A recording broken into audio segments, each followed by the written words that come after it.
Durga Imana Shumba Amadi Nishumba Buhatuna Zagat ki Awababu Kokhalaba Matunda Lai Sing Imabu Laisi Laiton Jaduna Kurum Zaki Saklon Kaya Galoinana Makal Makhagi Sakti Sing Putoktuna Sadong Kayada Pamlurabi Imana Ing Tapagi Saktambu Lauduna Zagat ki Mangalgi Masak Oiraba Tambalgi Thakta Ngan Thoiki Asumna Tambal Thakta Pamduna ngan thoiribi ima asigi mingbu Sidhidatri haina kawi.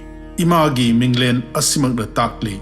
Imadi zagat kiningba thunghanduna ing tappa hanjil hankibini amadi siddhi khudingmakpu pinabibani.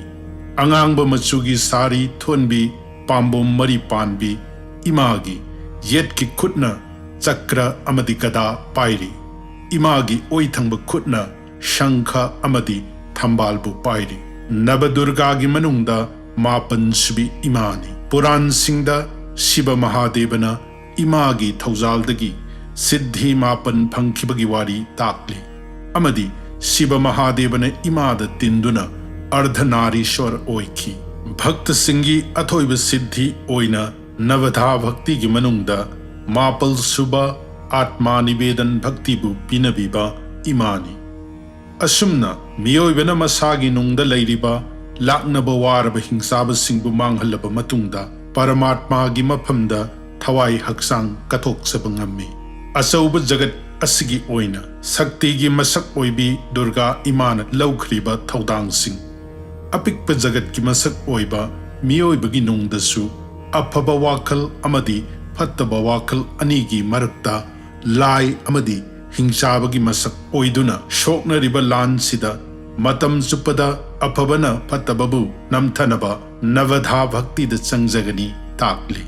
Tarani shibanumitta adharmabu dharmana natraga patababu aphabana maithiba pibabu meragi tarani panbada Ramna Raban hatkibabu ningsingduna Rabangi achaubu mitam mai thaduna Vijaya Dashami natraga Dasera haina khangnaduna pangthokli. Ramayon Giwari Mepum Kuding Magna Kupna Natrabasu Saurakpa Loina Kangnai Zagat ki Mapu Oiba Bhagavan Sri Ramna Karigi Damak Rabanbu Sugriba Mateng Lauduna Yam Nawana Hatlibanu Sita Imabu Karigi Damak Yam Nawana Tikibanu Kuding Mak Ngamba Bhagavana Awa Ana Karigi Pankribanu Wahang Sing Sigi Paukum Nainabada Ramayon Gimatik Magun Soidana Tolakani. Telaba Matam Sida, Kudingmak Nainabadi Oitokloi. Ramayan gi Kwaidagi Maru Oipatankak, Raban Amadi, Ram gi Marakta Sokna Kiba, Dharma Amadi, Adharma gi Landugi, Ahoba Asi, Rabon gi Machanupi, Super Nakadagi Oikibani. Machan Super Nakana, Mabung Raban gi Mapamda, Sri Ram gi Loinabi, Sita Imabu Paduna, Laman Kumnaba Haizaki. Raban Nasu Madumak Tauki. Adubu, Karigidamak Raban Namakut Challabi, Sita Imabu, Machan Gilaman Kumba Oina, Manaton Kakidabano. Rabona, Zagat Mata Sitabu, Magi Loinabi Oige Kalabasu, Makut Challabani. Adubu, Rabona Imabu Karigidamak no Muta Sokidabano. Amaromda, Super Nakana, Rambu Pamzaba, Nungsijaba Yadabara. Ishorbu Nungsiba Haibasi, Zibagi Atoiba Gun Oidabra. Bhakta Singna Tanariba Atoiba Pandam Si, Ishorbu Nungsiba Natabra. Ratnamala Kaubi, Bali Ning Taugi Machanupidi, Bhagavana, Baman Oina, Mapagi Konung the Lakpada, Mapukning the Bhagavan, Baman Devabu, Machanupa Oina Pangjaduna, Amritabu Pitak Ninki. Ngaihak Lairaba Matunda. Bhagavan Mapagi Maran Matum Loina Namthak Tauduna Mun Krabada Bhagavan Baman Devabu Karigumba Macha Oina Panglabadi Magi Amritada Hu Hapsinduna Hatkani Haina Kanki Bhagavan Madumak Krishna Oina Lengthara Kiba Matamda Ratnavalina Putana Oina Laktuna Magi Aningba Kuding Tunghanki Amaromda Amuk Dandakaren Yahaina Kabu Bonda Lairamba Brahmalina Oiraba Rishi Shingna Bhagavan Rambu Ubada Mapukningda Nupi Oiduna Sri Rambu Seba tauninki. Rishi singdugi aningbadu Sri Krishnana Brindavongi Nikunjabonda Gopi oihenduna sebabu phanghanki. Karigidamak Rambu nungsizaba Suparnakhagi maphamdadi asigumba thausansi pidabano. Rambu ubada nungsiba ngamba haibasimak athoiba atma amagi magunni. Misam singdi Bhagavana Dibya Dristi Pidrabadi Ishorbu nungsiba haibasi oigande. Wahang singsigi asamba paukumdi sanariba lila khudingmak jagat ki phanabagi damaktani. Magi avatar oiba Shanaka Shanandana Shanatana amadi Shanat Kumarbu Karigidamak Magi Parshada oiba Sri Vishnuga masak sap manaba Pambo marida Shankha Chakra Kada amadi Patma paiba Joy bijoyna Sri Harigi manakta changi haibada thinkibano. Masi khuding Bhagavana Jagat tamagi matik magunbu uttuna madubu miyoibana saksa sonjabadagi mabu phangjanaba sanaba lila ngaktani. Mana prithibida kumba yanaba maram ama laihanbani. Masamaki parshada oiba joy amadi bijoybu hingchaba oina po u haina kumar singna sap tawhanduna. Mapalaitana sathiba amadi tamthiba hingchaba oihanduna. Masamakna prithibida kumlakpa yanaba maram ama semkibani. Maram khuding joy bijoy su khangi. Adubu Bhagavan gi lilada yamna chawba role ama phangle khanna madubu harauna lauduna saruk yazabani. Asumna Rabanna Sita Imabu Lankagi Asok Batika Bonda ngak senduna thamki. Shugriba gi lanmi singna maikai thungna Sita Imabu thiba thaki.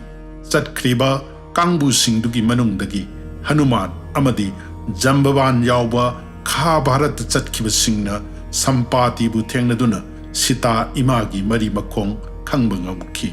Hanumana Lankada chattuna Imabu unaraga Ramgi paubu pirangki. Ramgi tengolna Samudra thingduna Lanka yaurabada Dharma laiba Sri Ramna Angatpu Shantigi paujel thaduna Lan daudana Sita Imabu Sinanaba Tanja amapiki. Madu mai pakide. Landa Raban gi Maharathi khuding tukrabada Ravan masamak lan chatnabagi thaurang tauki. Maharani Mandodori na Ravanbu aroiba oina Ramgi maphamda changjaduna Sita Imabu sinanaba haijabada Ravan na takide. Ram amadi Ravan gi lanphamda Sri Ram na Ravan gi khulai khuding makpu namthaduna mangak kakpa khuding anauba makok songkhalaki. Mangak khaktanatana Ravan masagi indriya khuding amuk khanna mathanta hekta songkhalaki. Sarvagya oiba Bhagavana Ravan karamna sigani khangi. Adubu aroiba oina Bibhishonbu Sri Ramna parikhya lauki. Upai leitaba amagum Sri Ramna Bibhishonda yenki. Ravan gi manaunupa Bibhishonna Ramgi maphamda haiki. Prabhu Ravan gi khoidauda Amrita Kalas laibani. Maramsina Madu Thugaidrabadi Magi Mritu Khak oiroi.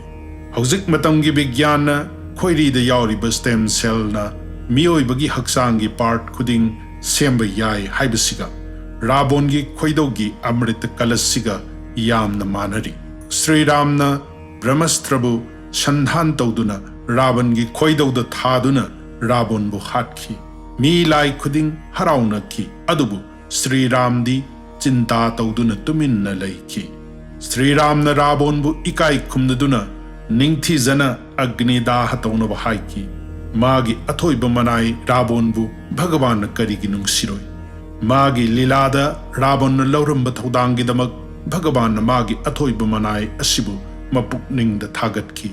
Hairiba numitsi meragi tarani panmani. Numitsibu ngasi phawbada ningsingnaduna sahi khudingi Ravanbu mai thaduna Vijaya Dashami natraga Dasera haina pangthoi. Ram amadi Ravan gi lila sina miyoibada achauba parasing tambiri. Magi parshada oirabasu Ramna yamna wana Ravanbu hatki. Asigumna miyoibagi nungdasu atmagi makha ponba oidunasu pukning haibasi khudum chanba yamna wai loiba naidaba rabon gi makokum chongkhattuna leiba miyoiba gi nungda leiriba yeknabasing kama krodha lobha moha mada amadi masarjana singbana pokhaliba phattaba wakhal bichar sing asibu maru phangna manghalabadi ram gi masak oiba atmabu miyoibana ujjai mapan thongi kumai sina nungda leiba rabon bu mai thadoktuna miyoibana Sri Ram bu phungjaduna athoiba oinaba paujel bu piri Jai Siyabara Sri Ramachandra ki Jai